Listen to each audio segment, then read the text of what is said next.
అపోస్తులుడైన పౌలు ఎఫెసీయులకు రాసిన పత్రిక 5వ అధ్యాయం చదువుకుందాం. కావున మీరు ప్రియులైన పిల్లల వలె దేవుని పోలి నడుచుకొనుడి. క్రీస్తు మిమ్మును ప్రేమించి పరిమళ వాసనగా ఉండుటకు మన కొరకు తన్ను తాను దేవునికి అర్పణముగాను బలిగాను అర్పించుకొనెను. అలాగుననే మీరును ప్రేమ కలిగి నడుచుకొనుడి. మీలో జారత్వమే కానీ, ఏ విధమైన అపవిత్రతయే కానీ, లోభత్వమే కానీ వీటి పేరైనను ఎత్తకూడదు. ఇదే పరిశుద్ధులకు తగినది. కృతజ్ఞతావచనమే మీరుచ్చరింపవలెను కానీ, మీరు బూతులైనను పోకిరి మాటలైనను సరసక్తులైనను ఉచ్చరింపకూడదు. ఇవి మీకు తగవు. వ్యభిచారి అయినను అపవిత్రుడైనను విగ్రహారాధికుడైనను ఉన్న లోబి అయినను క్రీస్తు యొక్కయు దేవుని యొక్కయు రాజ్యమునకు దారుడు కాడను సంగతి మీకు నిశ్చయముగా తెలియను. వ్యర్థమైన మాటల వలన ఎవడునో మిమ్మును మోసపరచనీయకుడి. ఇట్టి క్రియల వలన దేవుని ఉగ్రత అవిధేయులైన వారి మీదికి వచ్చును గనుక మీరు అట్టి వారితో పాలివారై ఉండకుడి. మీరు పూర్వమందు చీకటి అయి ఉంటిరి, ఇప్పుడైతే ప్రభువునందు వెలుగై ఉన్నారు. వెలుగు ఫలము సమస్త విధములైన మంచితనము నీతి సత్యమును వాటిలో కనబడుచున్నది గనుక ప్రభువుకేది ప్రీతికరమైనదో దాన్ని పరీక్షించుచు వెలుగు సంబంధుల వలె నడుచుకొనుడి.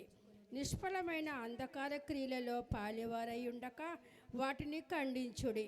ఏలయనగా అట్టి క్రియలు చేయువారు రహస్యమందు జరిగించు పనులను గూర్చి మాట్లాడుట అయినను అవమానకరమై ఉన్నది. సమస్తమును ఖండింపబడి వెలుగు చేత ప్రత్యక్షపరచబడినది ఏదో అది వెలుగే గదా. అందుచేత నిద్రించుచున్న నీవు మేలుకొని మృతులలో నుండి లెమ్ము, క్రీస్తు నీ మీద ప్రకాశించునని ఆయన చెప్పుచున్నాడు.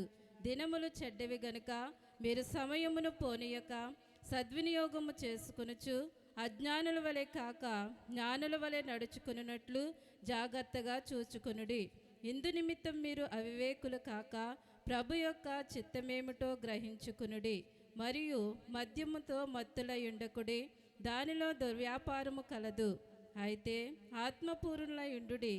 ఒకరినొకడు కీర్తనలతోనూ సంగీతములతోనూ ఆత్మ సంబంధమైన పాటలతోనూ హెచ్చరించుచు మీ హృదయములలో ప్రభువును గూర్చి పాడుచు కీర్తించుచు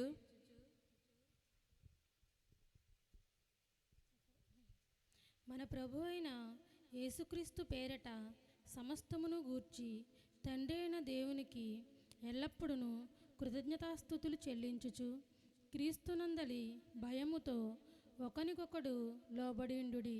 స్త్రీలారా, ప్రభువునకు వలె మీ సొంత పురుషులకు లోబడిండుడి. క్రీస్తు సంగమునకు శిరస్సై ఉన్నలాగున పురుషుడు భార్యకు శిరస్సై ఉన్నాడు. క్రీస్తే శరీరమునకు రక్షకుడై ఉన్నాడు. సంఘము క్రీస్తునకు లోబడినట్టుగా భార్యలు కూడా ప్రతి విషయములోనూ తమ పురుషులకు లోబడవలెను. పురుషులారా, మీరును మీ భార్యలను ప్రేమించుడి.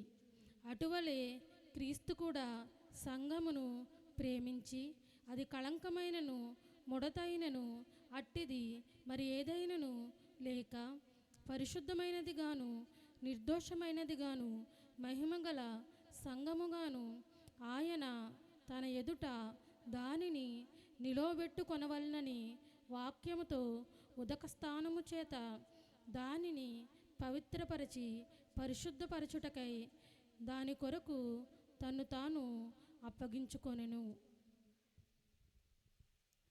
అటువలనే పురుషులు కూడా తమ సొంత శరీరముల వలె తమ భార్యలను ప్రేమింప బద్ధులై ఉన్నారు. తన భార్యలను ప్రేమించువాడు తను ప్రేమించుకొనుచున్నాడు.